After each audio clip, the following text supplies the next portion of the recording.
Hey guys, ಎಲ್ಲರಿಗೂ ನನ್ನ channel ನಲ್ಲಿ ವೆಲ್ಕಮ್. ಸೊ ಗೈಸ್, ಇವತ್ತಿನ ವಿಡಿಯೋನ ಸ್ಟಾರ್ಟ್ ಮಾಡಕ್ಕಿಂತ ಮುಂಚೆ ಒಂದು ಸ್ಮಾಲ್ ಅಪ್ಡೇಟ್ ಅಂತ ಹೇಳ್ತೀನಿ.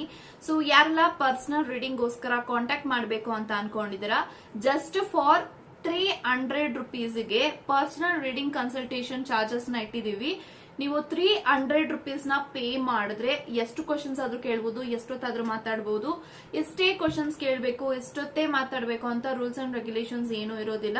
ಸೊ ನೀವು ಮುಂದೆ ಏನಾಗುತ್ತೆ ನಮ್ಮ ಲೈಫ್ ಅಲ್ಲಿ ಅಂಡ್ ನಿಮ್ಮ ಎಕ್ಸ್ಪರ್ಸನ್ ಬಗ್ಗೆ, ತಡಪಾಡ ಸಿಚುಯೇಷನ್ ಬಗ್ಗೆ ಅಂಡ್ ಬಿಸ್ನೆಸ್, ಕರಿಯರ್ ಏನ್ ವಿಚಾರ ಬೇಕಾದ್ರೂ ಮಾತಾಡಬಹುದು ಈ ಒಂದು 300 ರೂಪಾಯಿನ ನೀವು ಪೇ ಮಾಡಿದ್ರೆ. ಸೊ ಈ ಒಂದು ಆಫರ್ ಯಾವಾಗ ನಾನು ಕ್ಲೋಸ್ ಮಾಡ್ತೀನಿ ಅಂತ ನಂಗೆ ಗೊತ್ತಿಲ್ಲ. ಸೊ ಆಸ್ ಆಫ್ ನಾವು ನಾನು 300 ರುಪೀಸ್ಗೆ ರೀಡಿಂಗ್ಸ್ ನ ಹೇಳ್ತಾ ಇದ್ದೀನಿ. ಇಂಟ್ರೆಸ್ಟ್ ಇದ್ದವರು ಬುಕ್ ಮಾಡ್ಕೊಳ್ಳಿ ಅಂತ ಹೇಳುತ್ತಾ, ಸೊ ಈ ಒಂದು ವಿಡಿಯೋ ಯಾರಿಗೆ ರೆಸೊನೇಟ್ ಆಗುತ್ತೆ ಅಂದ್ರೆ, ಯಾರೆಲ್ಲ 2 ಸೈಡೆಡ್ ಲವರ್ಸ್ ಇದ್ದೀರಾ, ರಿಲೇಶನ್ಶಿಪ್ ಅಲ್ಲಿ ಇದ್ದೀರಾ, ಆಲ್ರೆಡಿ ಮ್ಯಾರಿಡ್ ಆಗಿದ್ದೀರಾ ಅಂತ ಅಂದ್ರೆ this video is for you. And definitely ನಿಮ್ಮ ಪಾರ್ಟ್ನರ್ ನಿಮ್ಮನ್ನ ಮಿಸ್ ಮಾಡ್ಕೋತಾ ಇದಾರಾ, ನಿಮ್ಮ ಬಗ್ಗೆ ಯೋಚನೆ ಮಾಡ್ತಿರ್ತಾರಾ, ಥಿಂಕ್ ಮಾಡ್ತಿರ್ತಾರಾ ಅನ್ನೋದ್ರ ಬಗ್ಗೆ ಇರುತ್ತೆ. ಯಾಕಂತಂದ್ರೆ ಸಾಕಷ್ಟು ಜನ ತುಂಬಾ ಕೇಳ್ಕೊತಾ ಇದ್ರಿ ಒಂದು ವಿಡಿಯೋ, ಮ್ಯಾಮ್ ನನ್ನ ವ್ಯಕ್ತಿ ನಮ್ ಜೊತೆಗೆ ಮಾತಾಡ್ತಾರ, ಮಿಸ್ ಮಾಡ್ಕೋತಾರ, ಅವರು ತುಂಬಾ ಇಂಟ್ರೋವರ್ಟ್ ಇದ್ದಾರೆ, ಅವ್ರು ಏನು ಕೂಡ ನಮ್ಮ ಹತ್ರ ಎಕ್ಸ್ಪ್ರೆಸ್ ಮಾಡ್ಕೊಳ್ಳಲ್ಲ, ಶೇರ್ ಮಾಡ್ಕೊಳೋದಿಲ್ಲ, ಸೊ ಹೇಳಿ ಅಂತ ಸಾಕಷ್ಟು ಜನ ಕೇಳಿದ್ರಿ. So finally this video is out for you ಅಂತ ಹೇಳುತ್ತಾ, ಸೊ ಇವಾಗ ವಿಡಿಯೋನ ಸ್ಟಾರ್ಟ್ ಮಾಡೋಣ. ಓಕೆ ಗೈಸ್, ಇವಾಗ ನೋಡೋಣ. ಸೊ ನಿಮ್ಮ ಪಾರ್ಟ್ನರ್ ನಿಮ್ಮನ್ನ ಮಿಸ್ ಮಾಡ್ಕೋತಾ ಇದಾರಾ, ನಿಮ್ ಬಗ್ಗೆ ಯೋಚನೆ ಮಾಡ್ತಿದಾರಾ, ನಿಮ್ಮ ಬಗ್ಗೆ ಥಿಂಕ್ ಮಾಡ್ತಾ ಇದಾರಾ ಅನ್ನೋದನ್ನ ಇವಾಗ ತಿಳ್ಕೊಳ್ಳೋಣ. So let's begin.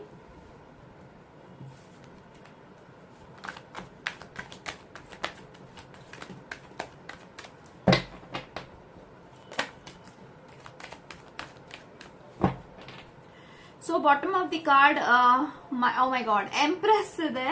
So guys, ಯಾರೆಲ್ಲ ಈ ಒಂದು ವಿಡಿಯೋನ ನೋಡ್ತಾ ಇದ್ದೀರಾ, ಎಂಪ್ರೆಸ್ ಇದೆ, ಐ ಪ್ರಿಸ್ಟೆಸ್ ಇದೆ, 8 ಆಫ್ ವಾಂಡ್ಸ್ ಇದೆ, ಹ್ಯಾಂಗ್ಡ್ ಮ್ಯಾನ್ ಇದೆ, and 2 of swords, queen of wand, ಆಮೇಲೆ 9 of wands. Okay okay guys, so ನನ್ಗೆ ಎಲ್ಲಾ ಕಾರ್ಡ್ಸ್ ಪ್ರಕಾರ ಏನ್ ಇಂಟ್ಯೂಷನ್ ಬರ್ತಾ ಇದೆ ಅಂತ ಅಂದ್ರೆ, ಸೊ ಡೆಫಿನೆಟ್ಲಿ ಈ ಒಂದು ವ್ಯಕ್ತಿ ನಿಮ್ಮನ್ನ ಮಿಸ್ ಮಾಡ್ಕೋತಾ ಇದಾರ, ನಿಮ್ಮ ಬಗ್ಗೆ ಯೋಚನೆ ಮಾಡ್ತಿರ್ತಾರ, ಥಿಂಕ್ ಮಾಡ್ತಿರ್ತಾರ ಅಂತ ಅಂದ್ರೆ ಈ ಒಂದು ವ್ಯಕ್ತಿ ಡೆಫಿನೆಟ್ಲಿ ನಿಮ್ಮನ್ನ ತುಂಬಾನೇ ಮಿಸ್ ಮಾಡ್ಕೋತಾ ಇರ್ತಾರೆ.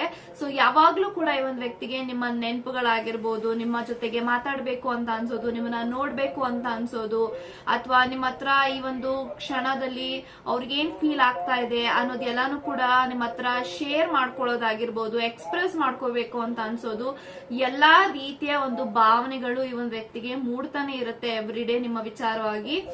ಬಟ್ ಈ ಒಂದು ವ್ಯಕ್ತಿ ತುಂಬಾನೇ ಆಕ್ಯುಪೈಡ್ ಆಗಿರ್ತಾರೆ, ಯಾವಾಗ್ಲೂ ಕೂಡ ಈ ಒಂದು ವ್ಯಕ್ತಿಗೆ ಕೆಲಸ ಅಂತ ಇರುತ್ತೆ. Every time this person feel very much happy. ನಿಮ್ಮ ಬಗ್ಗೆ ಯೋಚನೆ ಮಾಡಿದಾಗ, ಥಿಂಕ್ ಮಾಡಿದಾಗ, ನಿಮ್ಮನ್ನ ನೆನ್ಪ್ ಮಾಡ್ಕೊಂಡಾಗ ಎಲ್ಲಾನು ಕೂಡ ಅವರ ಮುಖದಲ್ಲಿ ಸ್ಮೈಲ್ ಬರ್ತಾ ಇದೆ ಅಂತ ಅಂದ್ರೆ ನೀವು ಎಷ್ಟು ಮಟ್ಟಿಗೆ ಅವರ ಜೀವನದಲ್ಲಿ ಖುಷಿನ ಕೊಟ್ಟಿದ್ದೀರಾ, ಸಂತೋಷನ ಕೊಟ್ಟಿದ್ದೀರಾ, ಅಂಡ್ ಅವ್ರಿಗೋಸ್ಕರ ಏನೆಲ್ಲ ಮಾಡಿದೀರಾ ಅನ್ನೋದು ತುಂಬಾನೇ ಇಂಪಾರ್ಟೆಂಟ್ ಆಗುತ್ತೆ. And definitely this person is wandering, ನನ್ನ ಜೀವನದಲ್ಲಿ ಒಂದು ಒಳ್ಳೆ ವ್ಯಕ್ತಿ ಅಂತೂ ಇಂತೂ ನನ್ಗೆ ಸಿಕ್ಕಿದ್ದಾರೆ, ಈ ಒಂದು ವ್ಯಕ್ತಿನ ಯಾವುದೇ ಕಾರಣಕ್ಕೂ ಬಿಟ್ಕೊಡ್ಬಾರ್ದು, ಈ ಒಂದು ಪ್ರೀತಿನ ಕಳ್ಕೋಬಾರ್ದು, ಯಾವುದೇ ಕ್ಷಣದಲ್ಲಾಗಿರ್ಬೋದು ಈ ಒಂದು ವ್ಯಕ್ತಿನ ಯಾವುದೇ ಕಾರಣಕ್ಕೂ ನಾನು ಬೇರೆಯವ್ರಿಗೆ ಗಿವ್ ಅಪ್ ಮಾಡಬಾರ್ದು, ಈ ಕನೆಕ್ಷನ್ ಅಲ್ಲಿ ಕಷ್ಟನೋ ಸುಖನೋ ಇವರ ಜೊತೆಗೆ ನಾನು ಲೈಫ್ ಲಾಂಗ್ ಚೆನ್ನಾಗಿರ್ಬೇಕು, ಅಡ್ಜಸ್ಟ್ ಮಾಡ್ಕೊಂಡು ಹೋಗಬೇಕು ಅನ್ನೋದು ಇವರ ಮೈಂಡ್ ಅಲ್ಲಿ ಇದೆ. ಸೊ ಇವ್ರಿಗೆ ನಿಮ್ಮ ಮೇಲೆ ಎಷ್ಟು ಪ್ರೀತಿ ಇದೆ ಅಂತ ಅಂದ್ರೆ ಡೆಫಿನೆಟ್ಲಿ ಈ ಒಂದು ಪ್ರೀತಿನ ಅವರು ಯಾವುದೇ ರೀತಿ ಅವ್ರ ಅಪ್ಪ ಅಮ್ಮನೇ ನೋಡಿದ್ರು ಕೂಡ ಇವಂತ ಪ್ರೀತಿನ ಅವ್ರಿಗೆ ಜೀವನದಲ್ಲಿ ಸಿಗ್ತಾ ಇರಲಿಲ್ಲ.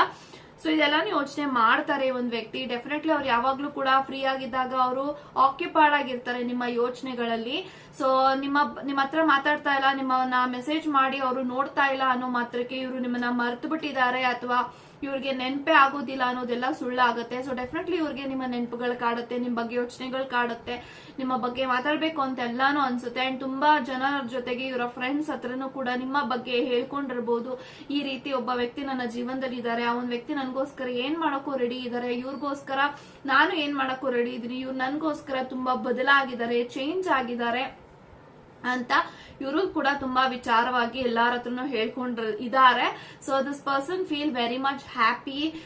ಏನು ಅಂತ ಅಂದ್ರೆ ಅವರ ಲೈಫ್ ಅಲ್ಲಿ ಅವರ ಜೊತೆಗಿದ್ದವರೆಲ್ಲರೂ ಕೂಡ ಮೋಸ ಮಾಡಿದ್ರು ಸಹ ಈ ಒಂದು ವ್ಯಕ್ತಿಗೆ ಅವ್ರಿಗೆ ಒಂದು ಬಿಲೀಫ್ ಬಂದಿದೆ. ಸೊ ಪ್ರೀತಿ ಅನ್ನೋದು ಎಷ್ಟು ನಿಜ ಅಂತ ಅಂದ್ರೆ ಅವ್ರು ಏನ್ ನಿಮ್ಮ ಜೀವನದಲ್ಲಿ ಬಂದ್ರು ಆ ಜೀವನದಲ್ಲಿ ಬಂದಾಗ್ಲೇ ಗೊತ್ತಾಗಿದೆ ಅವ್ರದ್ದು ನಿಜವಾದ ಪ್ರೀತಿ ಏನು, ಟ್ರೂ ಪ್ರೀತಿ ಅಂದ್ರೆ ಏನು, ಸೊ ಆನೆಸ್ಟಿ ಅಂದ್ರೆ ಏನು, ಜೆನ್ಯೂನಿಟಿ ಪ್ರೀತಿ ಹೆಂಗಿರುತ್ತೆ ಅದೆಲ್ಲಾನು ಕೂಡ ನಿಮ್ಮನ್ನ ನೋಡಿ ಅವ್ರ ಎಕ್ಸ್ಪೀರಿಯನ್ಸ್ ಮಾಡ್ತಿದ್ದಾರೆ. ಸೊ ನಿಜವಾದ ಪ್ರೀತಿ ಅಂದ್ರೆ ಹೆಂಗಿರ್ಬೇಕು, ನಿಜವಾದ ಪ್ರೀತಿ ಅಂದ್ರೆ ನಿಜವಾಗ್ಲೂ ಪ್ರೀತಿ ಮಾಡೋರು ಅವ್ರ ಕಣ್ಣಲ್ಲಿ ಯಾವ ರೀತಿಯ ಪ್ರೀತಿಯ ಬೆಳಕಿರುತ್ತೆ ಅದೆಲ್ಲಾನು ನೋಡಿದಾಗ ಅವ್ರಿಗೆ ಅನ್ಸುತ್ತೆ, ನಿಮ್ಮನ್ನ ನೋಡಿದಾಗ ಅವ್ರಿಗೆ ಅನ್ಸುತ್ತೆ. ಅಂದ್ರೆ ಸ್ಟಾರ್ಟಿಂಗ್ ಅಲ್ಲಿ ಅವ್ರು ಅನ್ಸಿತ್ತು ಇವರೆಲ್ಲ ನಮ್ಗೆ ಅಡ್ಜಸ್ಟ್ ಆಗೋದಿಲ್ಲ ಅಂತ, ಬಟ್ ಹೋಗ್ತಾ ಹೋಗ್ತಾ ಅವ್ರಿಗೆ ಅನ್ಸುತ್ತೆ ನೀವು ಎಷ್ಟು ಸಿಂಪಲ್, ಎಷ್ಟು ನೀವು ಹೊಂದ್ಕೊಂಡು ಹೋಗ್ತೀರಾ ಪ್ರೀತಿ ಅಂತ ಬಂದಾಗ, ಅಥವಾ ಎಷ್ಟು ಮಟ್ಟಿಗೆ ಒಬ್ಬ ವ್ಯಕ್ತಿನ ನೀವು ಬಿಲೀವ್ ಮಾಡ್ಬೋದು ಎಲ್ಲಾನು ಕೂಡ ಈ ಒಂದು ವ್ಯಕ್ತಿಗೆ ಅನಿಸ್ತಾ ಇದೆ. ಇಂಥ ವ್ಯಕ್ತಿನೂ ಕೂಡ ಈ ಒಂದು ಜನರೇಷನ್ ಅಲ್ಲಿ ಇರ್ತಾರ ಅಂತ.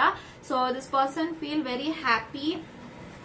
ಎಂಪ್ರೆಸ್ ಇದೆ, ಅವರು ನಿಮ್ಮನ್ನ ಎರಡನೇ ತಾಯಿ ತರ ನೋಡ್ತಿದ್ದಾರೆ. ಅವರ ಜೀವನದಲ್ಲಿ ಅವ್ರ ಲೈಫ್ ಅಲ್ಲಿ ಅವರ ತಾಯಿನೇ ಇಲ್ಲ.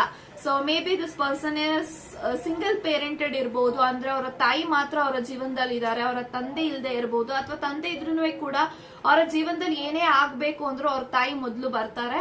ಸೊ ಹಾಗಾಗಿ so this person is in love with their mothers. So mother energy ಕಾಣಿಸ್ತಾ ಇದೆ. ಅದೇ ರೀತಿ ನಿಮ್ಮನ್ನ ನೋಡಿದಾಗ ಎಲ್ಲಾನು ಕೂಡ ಅವ್ರಿಗೆ ಅನ್ಸುತ್ತೆ ನನ್ನ ಒಂದು ಜೀವನದಲ್ಲಿ ಒಂದು ತಾಯಿ ಹೆಂಗಿದ್ದಾರೆ ಅದೇ ರೀತಿ ಇವರು ನನ್ನ ಎರಡನೇ ತಾಯಿ. ಸೊ ನನ್ನ ತಾಯಿ ನನ್ನ ಎಷ್ಟು ಇಷ್ಟಪಡ್ತಾರೆ, ಪ್ರೀತಿ ಮಾಡ್ತಾರೆ, ಎಷ್ಟು ಸಪೋರ್ಟ್ ಮಾಡ್ತಾರೆ, ಎಷ್ಟು ಗೈಡ್ ಮಾಡ್ತಾರೆ, ಅದೇ ರೀತಿ ಒಂದು ವ್ಯಕ್ತಿನೂ ಕೂಡ ನನ್ನ ಜೀವನದಲ್ಲಿ ಇದ್ದಾರೆ. ಇವರು ನನ್ನ ಎರಡನೇ ತಾಯಿ, ನನ್ನ ಸೆಕೆಂಡ್ ಮದರ್. ಯಾವುದೇ ಕಾರಣಕ್ಕೂ ಎರಡನೇ ತಾಯಿನ ಬಿಟ್ಕೊಡಕ್ ಸಾಧ್ಯ ಇಲ್ಲ ಅನ್ನೋದು ಅವ್ರಿಗೆ ಅರ್ಥ ಆಗ್ತಾ ಇದೆ. ಸೊ ಕ್ವೀನ್ ಆಫ್ ವಾಂಡ್ಸ್ ಇದೆ, ನೀವು ತುಂಬಾನೇ ಸ್ಟ್ರಾಂಗ್, ಇಂಡಿಪೆಂಡೆಂಟ್, ನಿಮ್ಮ ಕಣ್ಣಲ್ಲಿ ಯಾವುದೇ ರೀತಿಯಿಂದನೂ ಮೋಸ ಕಾಣಲ್ಲ, ಕಪಟ ಕಾಣಲ್ಲ, ಚೀಟ್ ಮಾಡ್ಬೇಕು ಅಂತ ಅನ್ಸಲ್ಲ. This person feel you are very much energetic. So ತುಂಬಾನೇ ಇಂಡಿಪೆಂಡೆಂಟ್ ಅಂಡ್ ತುಂಬಾನೇ ಸ್ಟೇಬಲ್ ಮೈಂಡೆಡ್ ಪರ್ಸನ್. ನೀವೇನಾದ್ರೂ ಒಬ್ಬ ವ್ಯಕ್ತಿಯನ್ನ ಒಂದು ಮಾತು ಕೊಟ್ರೆ ಆ ಮಾತಿಗೆ ನೀವು ನಿಲ್ತೀರಾ. ಇದನ್ನ ಅವರು ನಿಮ್ಮಿಂದ ಅಬ್ಸರ್ವ್ ಮಾಡಿದ್ದಾರೆ. ಇದೆಲ್ಲ ನೋಡ್ತಾ ನೋಡ್ತಾ ದಿಸ್ ಪರ್ಸನ್ ಫೀಲ್ ಒಂದೊಳ್ಳೆ ವ್ಯಕ್ತಿನ ನಾನು ಕೈ ಹಿಡಿತಾ ಇದ್ದೀನಿ, ಒಂದೊಳ್ಳೆ ವ್ಯಕ್ತಿ ಜೊತೆಗೆ ನಾನು ಇದ್ದೀನಿ. I feel very happy for that. ಯಾವ್ದೋ ಜನ್ಮದ ಪುಣ್ಯ ಇರ್ಬೋದು, ಋಣ ಇರ್ಬೋದು, ನಂಗೊಂದೊಳ್ಳೆ ವ್ಯಕ್ತಿ ಸಿಕ್ಕಿದ್ದಾರೆ ಈ ಜನ್ಮದಲ್ಲಿ ಇವ್ರು ಸಾಕಪ್ಪ ಅನ್ನೋ ಲೆವೆಲ್ಗೆ ಅವರು ನಿಮ್ಮನ್ನ ಇಷ್ಟಪಡ್ತಿದ್ದಾರೆ, ಪ್ರೀತಿಸ್ತಾ ಇದ್ದಾರೆ ಅಂತ ಹೇಳ್ಬೋದು. ನೈನ್ ಆಫ್ ವಾಂಡ್ಸ್ ಇದೆ. ಸೊ ಡೆಫಿನೆಟ್ಲಿ ಇವರು ನಿಮ್ಮ ವಿಚಾರವಾಗಿ ತುಂಬಾ ವಿಚಾರನ ಹೇಳ್ಕೊಬೇಕು. ಅವ್ರ ಏನ್ ಫೀಲ್ ಮಾಡ್ತಾರೆ ನಿಮ್ಮ ಬಗ್ಗೆ, ಅವರ ಟ್ರೂ ಫೀಲಿಂಗ್ಸ್, ಅವರ ಎಮೋಷನಲ್, ಅವರ ಸೆಂಟಿಮೆಂಟ್ ನೆಲ್ಲ ನಿಮ್ಮ ಹತ್ರ ಹೇಳ್ಕೊಬೇಕು. ತುಂಬಾ ವಿಚಾರಗಳಿದೆ ನಿಮ್ಮ ಹತ್ರ ಎಲ್ಲ ಹೇಳ್ಕೊಳ್ಳೋಂಥದ್ದು. ಅದೆಲ್ಲಾನು ಕೂಡ ಅವ್ರು ಯೋಚನೆ ಮಾಡ್ತಿದ್ದಾರೆ. ಇದೆಲ್ಲಾನು ಕೂಡ ನಾನು ಹೇಳ್ಕೊಂಡ್ರೆ ಇವರು ನಂಬಲ್ವಾ ಅಂತಾನು ಅವ್ರಿಗೆ ಕೆಲವೊಂದ್ಸತಿ ಅನ್ಸುತ್ತೆ. This person feel you are very practical and very logical. So ನೀವು ಯಾವುದೇ ರೀತಿ ಮೂಢನಂಬಿಕೆನೆಲ್ಲ ಇಟ್ಕೊಂಡು ಅಥವಾ ಇಮ್ಯಾಜಿನೇಷನ್ ಅಂತೂ ನೀವಿಲ್ಲ. ಸೊ ಇದೆಲ್ಲ ಅನ್ಕೊಂಡಾಗ ನನ್ನ ಪಾರ್ಟ್ನರ್ ತುಂಬಾನೇ ಪ್ರಾಕ್ಟಿಕಲ್, ಲಾಜಿಕಲ್. ಸೊ ಇದೆಲ್ಲ ಫೀಲ್ ಆಗ್ತಿದೆ ಅಂತ ಹೇಳಿದ್ರೆ ಇವ್ರೇನಾದ್ರೂ ನನ್ನ ಡ್ರಾಮಾ ಮಾಡ್ತಾ ಇದೆಯಾ ನೀನು ಅಂತ ಅನ್ಕೊಂಡ್ಬಿಡ್ತಾರ, ಅಥವಾ ಡ್ರಾಮ್ಯಾಟಿಕ್ ಅಂತ ಅನ್ಕೊಂಡ್ಬಿಡ್ತಾರ ಅಂತ ತುಂಬಾ ಸತಿ ಅವ್ರಿಗೆ ಅನ್ಸುತ್ತೆ. ಬಟ್ ಆ ಒಂದು ವ್ಯಕ್ತಿಗೆ ಇನ್ನೊಂದು ಕಡೆ ಏನನ್ಸುತ್ತೆ ಅಂದ್ರೆ ಇವ್ರೆಲ್ಲಾನು ಕೂಡ ನಾನೇನ್ ಹೇಳ್ತೀನಿ ಅದನ್ನ ತಾಳ್ಮೆಯಿಂದ ಕೇಳಿಸ್ಕೊಳ್ಳುವಂತ ಆಸಕ್ತಿನೂ ಇದೆ, ಇವ್ರ ಪೇಷನ್ಸು ಇದೆ ಅಂತಾನು ಅವ್ರಿಗೆ ಅನ್ಸುತ್ತೆ. ಅಂಡ್ 8 ಆಫ್ ವಾಂಡ್ಸ್ ಇದೆ, ನಿಮ್ಮ ಹತ್ರ ತುಂಬಾ ವಿಚಾರಗಳನ್ನ ಶೇರ್ ಮಾಡ್ಬೇಕು, ಕಮ್ಯುನಿಕೇಟ್ ಮಾಡ್ಬೇಕು ಅಂತ ತುಂಬಾನೇ ಅವ್ರಿಗೆ ಅನಿಸ್ತಾ ಇದೆ. So this person is definitely very happy. So ಸಂತೋಷವಾಗಂತೂ ಈ ಒಂದು ವ್ಯಕ್ತಿ ಇದ್ದಾರೆ. ನಿಮ್ಮನ್ನ ತುಂಬಾ ಮಿಸ್ ಮಾಡ್ಕೋತಾ ಇರ್ತಾರೆ. ಪ್ರತಿದಿನ ಪ್ರತಿ ಕ್ಷಣನೂ ಕೂಡ ಈ ಒಂದು ವ್ಯಕ್ತಿ ನನ್ನ ಜೊತೆಗೆ ಇದೇ ರೀತಿ ಖುಷಿಯಾಗಿ ಸಂತೋಷವಾಗಿರ್ಬೇಕಪ್ಪ ಅಂತ ಮ್ಯಾನಿಫೆಸ್ಟ್ ಮಾಡ್ತಿರ್ತಾರೆ. ದೇವರ ಪ್ರಾರ್ಥನೆಗಳನ್ನ ಮಾಡ್ತಿರ್ತಾರೆ. ಸೊ ಆಂಗರ್ಡ್ ಮ್ಯಾನ್ ಇದೆ. ಸೊ ಕೆಲವೊಂದ್ಸತಿ ಅವ್ರಿಗೆ ಗೊತ್ತಾಗಲ್ಲ ನಿಮ್ಮ ಜೊತೆಗೆ ಏನ್ ಮಾತಾಡ್ಬೇಕು, ಏನ್ ಮಾತಾಡಬಾರ್ದು ಅಂತ. So this person is definitely is very much open minded person. ತುಂಬಾನೇ ಇವ್ರ ಹತ್ರ ಸೀಕ್ರೆಟ್ ಮೇಂಟೈನ್ ಆಗಲ್ಲ, ಅಥವಾ ಯಾವ್ದನ್ನು ಕೂಡ ಮನ್ಸಿನಲ್ಲಿ ಇಟ್ಕೊಂಡು ಮನ್ಸಿನಲ್ಲೇ ಅದನ್ನ ಹೋಲ್ಡ್ ಮಾಡ್ಕೊಂಡಿರಲ್ಲ. ಅವ್ರ ಬಾಯಿಗೆ ಏನ್ ಬರುತ್ತೆ ಅದನ್ನ ಮಾತಾಡುವಂತ ವ್ಯಕ್ತಿ. So this person is very much strong. So ನೀವು ಕೂಡ ಅಷ್ಟೇ ಸ್ಟ್ರಾಂಗ್ ಇದ್ದೀರಾ, ನಿಮ್ಮ ಅವರನ್ನು ಅಷ್ಟೇ ಸ್ಟ್ರಾಂಗ್ ಇದೆ, ಇವರ ಮನಸ್ಥಿತಿನೂ ಕೂಡ ಅಷ್ಟೇ ಸ್ಟ್ರಾಂಗ್ ಇದೆ.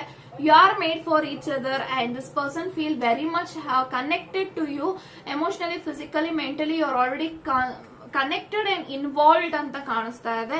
ಸೊ ಯಾವುದೇ ಕಾರಣಕ್ಕೂ ನಿಮ್ಮ ಒಂದು ವಿಚಾರವಾಗಿ ಈ ಒಂದು ಸಂಬಂಧದಲ್ಲಿ, ಈ ಒಂದು ಜನ್ಮದಲ್ಲಂತೂ ನಿಮ್ಮನ್ನ ಬಿಟ್ಕೊಡೋಂತ ಮಾತೇ ಇಲ್ಲ. So this person is definitely think ಇವರು ನನಗೆ ಸಿಕ್ಕಿರೋದು ಅದೃಷ್ಟ, ಇವರು ನನ್ನ ಲಕ್ಕಿ ಪರ್ಸನ್, ಲಕ್ಕಿ ಚಾರ್ಮ್ ಅಂತ ಅವ್ರಿಗೆ ಡೆಫಿನೆಟ್ಲಿ ಫೀಲ್ ಆಗತ್ತೆ. And this person is definitely 1 in a million. ಅವ್ರಿಗೂ ಅನ್ಸುತ್ತೆ ಇವರು ನನಗೆ ಸಿಕ್ಕಿರೋದು 1 in a million ಅಂತ. So this person deserves you and you deserve this person mainly. And ಅವರು ಕೂಡ ಕಷ್ಟನ ನೋಡಿದರೆ, ನೀವು ಕಷ್ಟನ ನೋಡಿದಿರಾ. ಅಂಡ್ ಪ್ರತಿ ಸತಿನೂ ಕೂಡ ಒಂದ್ ವ್ಯಕ್ತಿ ಏನಾದ್ರೂ ನಿಮ್ಮ ಹತ್ರ ಕೇಳ್ತಾರೆ ಅಂತ ಅಂದ್ರೆ ಅದು ಅವ್ರಿಗೆ ಗೊತ್ತಿದೆ ಇವ್ರ ಕಡೆಯಿಂದ ಕೆಲಸ ಆಗತ್ತೆ, ಇವ್ರು ನಂಗೆ ಹೆಲ್ಪ್ ಮಾಡ್ತಾರೆ, ಆತರ ಮೈಂಡ್ ಸೆಟ್ ಅಲ್ಲಿ ಒಂದ್ ವ್ಯಕ್ತಿ ಇದ್ದಾರೆ ಎಲ್ಲಾನು ಅವ್ರಿಗೆ ಅನ್ಸುತ್ತೆ. So this person is definitely very much happy and this person feel ಈ ಕನೆಕ್ಷನ್ ನನಗ್ ಮಾತ್ರ ಇದೆ, ಈ ಒಂದು ವ್ಯಕ್ತಿ ನನ್ನ ಜೀವನದಲ್ಲಿ ನನಗೋಸ್ಕರ ಹುಟ್ಟಿದ್ದಾರೆ, ನನಗೋಸ್ಕರ ಈ ಜೀವನದಲ್ಲಿ ಇವರು ಜೀವನ ಮಾಡ್ತಿದ್ದಾರೆ ಅನ್ನೋದೆಲ್ಲ ಅವ್ರಿಗೆ ಅನ್ಸ್ತಾ ಇದೆ. And definitely this person is very much genuine. And ನೀವು ಎಷ್ಟು ಲಾಯಲ್ ಆಗಿದ್ದೀರಾ, ಎಷ್ಟು ಜೆನ್ಯೂನ್ ಆಗಿದ್ದೀರಾ ಅಂತ ಈ ಒಂದು ವ್ಯಕ್ತಿಗೂ ಕೂಡ ಗೊತ್ತಾಗ್ತಾ ಇದೆ. ಅಂಡ್ ನೀವು ಯಾರನ್ನೂ ಕೂಡ ಎಂಟರ್ಟೈನ್ ಮಾಡಲ್ಲ ಪ್ರೀತಿ ಅಂತ ಬಂದಾಗ, ಬಟ್ ಅವ್ರಿಗೋಸ್ಕರ ನೀವು ಇಷ್ಟೆಲ್ಲ ಚೇಂಜಸ್ ಆಗತ್ತಾ ನನ್ನಲ್ಲಿ ಅಂತ ನಿಮಗೆ ಆಶ್ಚರ್ಯ ಆಗ್ತಾ ಇದೆ. ಒಬ್ಬ ವ್ಯಕ್ತಿಗೋಸ್ಕರ ಎಷ್ಟು ಪ್ರೀತಿ ಮಾಡ್ಬೋದು, ಎಷ್ಟು ಎಫರ್ಟ್ಸ್ ಹಾಕ್ಬೋದು, ನೀವು ಅದನ್ನ ಎಫರ್ಟ್ಸ್ ಹಾಕಿದ್ದೀರಾ. So in the same time ಇವರು ಕೂಡ ನಿಮ್ಗೆ ಅಷ್ಟೇ ಎಫರ್ಟ್ಸ್ ಆಗ್ತಾರೆ ಮುಂದೆ ಬರುವಂತ ದಿನಗಳಲ್ಲಿ ಅಂತ ಹೇಳ್ಬೋದು. ಸೊ ಮುಂದೆ ಬರುವಂತ ದಿನಗಳಲ್ಲಿ ಅವರು ನಿಮ್ನ ಮೀಟ್ ಮಾಡ್ತಾರೆ, ಮಾತಾಡ್ತಾರೆ, ಟೈಮ್ ಸ್ಪೆಂಡ್ ಮಾಡ್ತಾರೆ, ಒಂದು ಕ್ವಾಲಿಟಿ ಟೈಮ್ ನಿಮ್ ಜೊತೆಗೆ ಸ್ಪೆಂಡ್ ಮಾಡ್ತಾರೆ ಅಂತ ಬರ್ತಾ ಇದೆ. This person feel very very very connected to you. ಅವರು ನಿಮಗೆ ಬರ್ತಾ ಬರ್ತಾ day by day I am addicted to you ಅಂತ ಅನಿಸ್ತಾ ಇದೆ.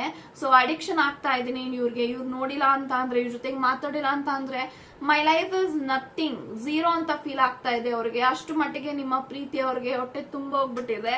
ಸೊ ಇದೆಲ್ಲ ಅನಿಸ್ತಾ ಇದೆ ಅವ್ರಿಗೆ, ನಾನು ಇವ್ರಿಗೋಸ್ಕರ ಎಷ್ಟು ಜನ್ಮ ಬೇಕಾದ್ರೂ ಎತ್ತೀನಿ, ಈ ಒಂದು ವ್ಯಕ್ತಿ ನನ್ನ ಜೊತೆಗೆ ಇರ್ಬೇಕಷ್ಟೇ, ಈ ರೀತಿ ಅವ್ರಿಗೆ ಫೀಲ್ ಆಗ್ತಾ ಇದೆ. ಸೊ ಇದು ಜೆನ್ಯೂನ್ ಆಗಿ ಪ್ರೀತಿ ಮಾಡೋರಿಗೆ ಮಾತ್ರ ಈ ರೀತಿ ಅನ್ಸೋಕೆ ಸ್ಟಾರ್ಟ್ ಆಗುತ್ತೆ ಅಂತ ಹೇಳ್ತಾ, god bless you and take care guys.